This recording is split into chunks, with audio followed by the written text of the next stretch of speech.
नमस्कार प्रिय दर्शकों, स्वागत है आपका एस्ट्रो आर्य चैनल पर। नमस्कार, आपका स्वागत है। दोस्तों, मानव जीवन में वास्तुशास्त्र का बहुत अधिक महत्व है। इसका निर्माण देव शिल्पी विश्वकर्मा जी द्वारा किया गया है। यह शास्त्र इतना विशाल और विस्तृत है कि इसे पूर्ण रूप से जीवन में अपनाना असंभव है, लेकिन हम वास्तुशास्त्र के महत्वपूर्ण नियमों का पालन करके हमारे घर को पवित्र बना सकते हैं।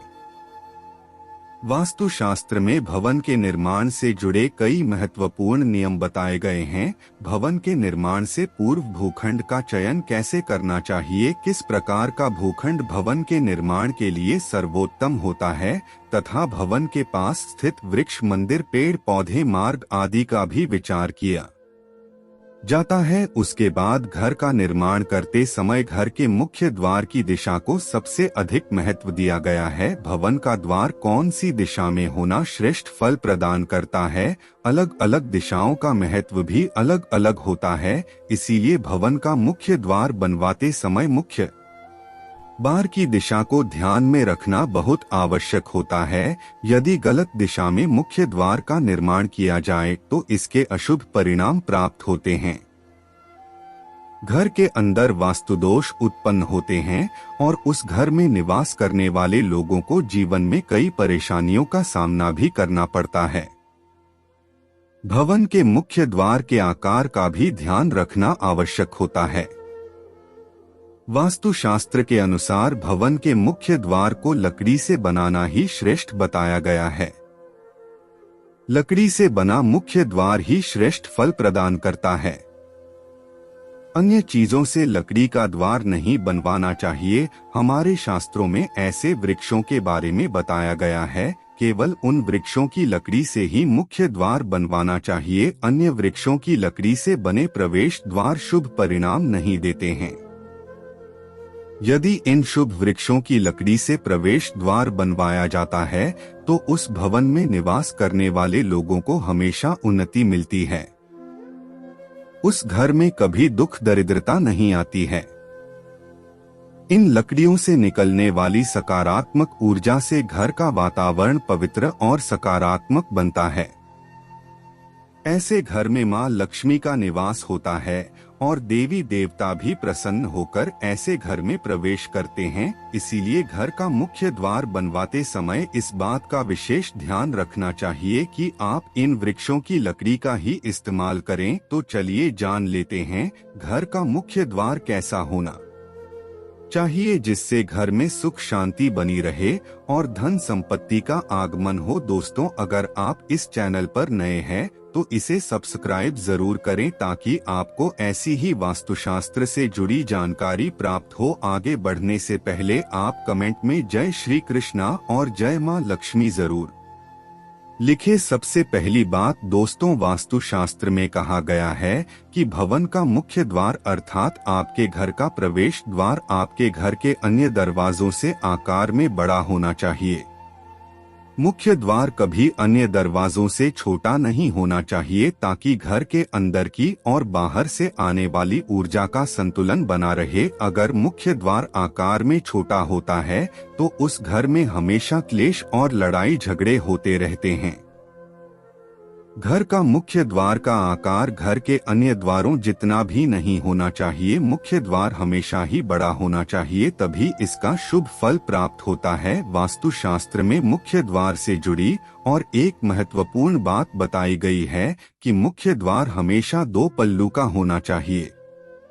इस मुख्य द्वार को खोलते अथवा बंद करते वक्त दोनों हाथों का प्रयोग होना चाहिए। 2 पल्लू का मुख्य द्वार ही भवन के लिए शुभ माना गया है। 2 पल्लू के मुख्य द्वार के कारण घर मंदिर की तरह प्रतीत होता है।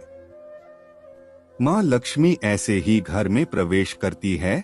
जिस घर का मुख्य द्वार 2 पल्लू का होता है, अगर आपका मुख्य द्वार एक ही है तो आप उसे बदलवाकर 2 पल्लू का द्वार अवश्य बना लें। इससे आपके जीवन में कई सकारात्मक बदलाव देखने को मिलेंगे। तीसरी महत्वपूर्ण बात ध्यान में रख करनी चाहिए कि वास्तुशास्त्र के अनुसार मुख्य द्वार के पास दहलीज अवश्य होनी चाहिए। दहलीज के बगैर मुख्य द्वार अपूर्ण माना जाता है।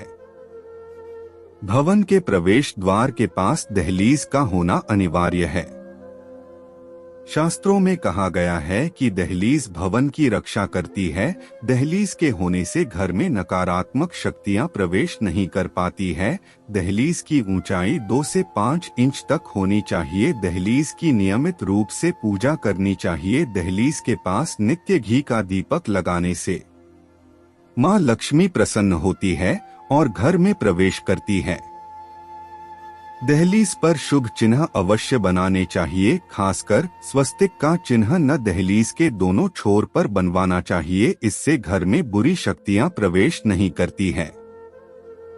श्री कृष्ण कहते हैं कि दहलीज न होने पर घर में प्रेत प्रवेश करते हैं और भवन में रहने वाले लोगों को कष्ट भोगने पड़ते हैं। इसीलिए घर में दहलीज अवश्य होनी चाहिए। वास्तु शास्त्र के अनुसार घर का मुख्य द्वार पूर्ण रूप से बंद होना चाहिए। मुख्य द्वार में किसी भी प्रकार की दरार और छेद नहीं होना चाहिए। भवन का मुख्य द्वार बंद होने पर घर के अंदर का दृश्य नहीं दिखाई देना चाहिए। मुख्य द्वार पर छेद अथवा दरार होने से घर में नकारात्मक शक्तियां प्रवेश कर सकती है। वास्तु शास्त्र में कहा गया है कि मुख्य द्वार टूटा हुआ अथवा दरारों वाला होता है तो उस घर में दुख, दरिद्रता और दुर्भाग्य का वास होता है। वास्तु शास्त्र के अनुसार मुख्य द्वार के ऊपर हमेशा तोरण लगाना चाहिए। मुख्य द्वार पर तोरण लगाने से अशुभ शक्तियां दूर रहती है।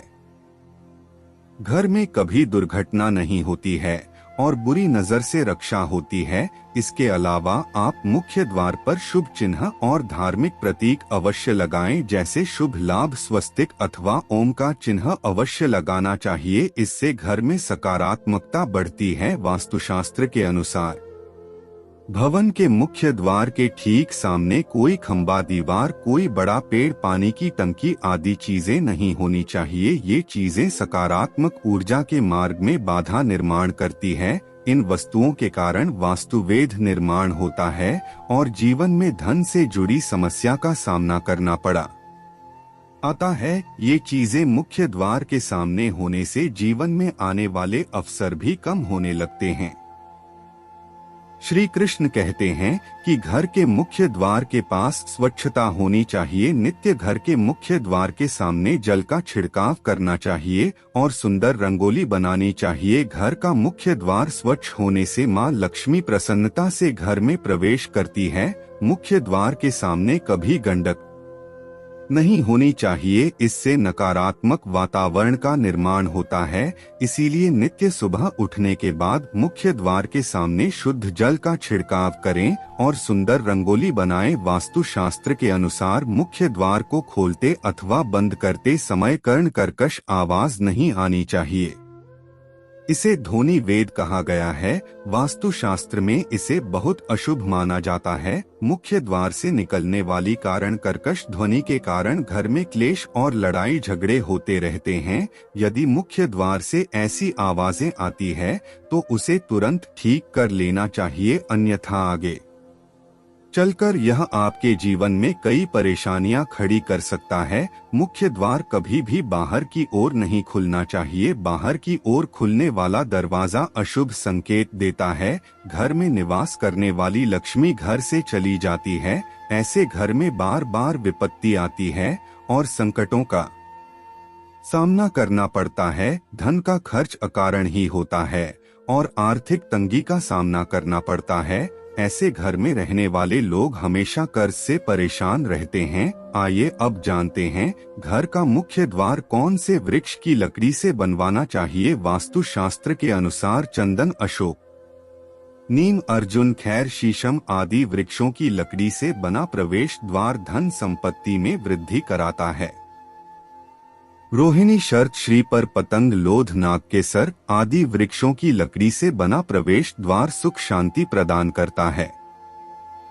वास्तु शास्त्र के अनुसार घर का मुख्य द्वार कभी भी बहेड़ा, पीपल, बरगद, कंटक, कैट आदि वृक्षों की लकड़ी से नहीं बनवाना चाहिए। इन लकड़ियों से बना मुख्य द्वार अशुभ फल प्रदान करता है।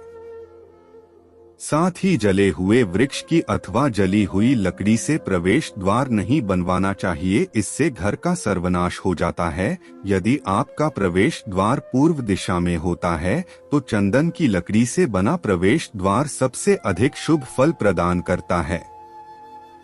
ऐसे घर में कभी दरिद्रता नहीं आती है, धन का आगमन होता रहता है। यदि संभव हो तो भवन का प्रत्येक द्वार एक ही लकड़ी से बनवाना चाहिए, इससे अधिक शुभ परिणाम प्राप्त होंगे। जिस लकड़ी से द्वार बनाया हुआ है उसी लकड़ी की चौखट बनवानी चाहिए, लोहे की चौखट और लगे ईड़ी का दरवाजा ऐसे नहीं होना चाहिए, इससे अशुभ संकेत प्राप्त होते हैं। घर का प्रवेश द्वार हमेशा पूर्व और उत्तर दिशा में होना ही शुभ माना गया है। और सबसे महत्वपूर्ण बात ध्यान में रखें कि घर का मुख्य द्वार कभी भी अपने आप बंद नहीं होना चाहिए और अपने आप खुलना नहीं। इसके लिए आप दरवाजे को रोकने के लिए खोटी अथवा स्टॉपर का प्रयोग कर सकते हैं। अपने आप खुलने और बंद होने वाले दरवाजे के कारण घर में शोक का वातावरण निर्माण होता है। तो दोस्तों, इस प्रकार से हमारे वास्तुशास्त्र में मुख्य द्वार से जुड़े महत्वपूर्ण नियमों के बारे में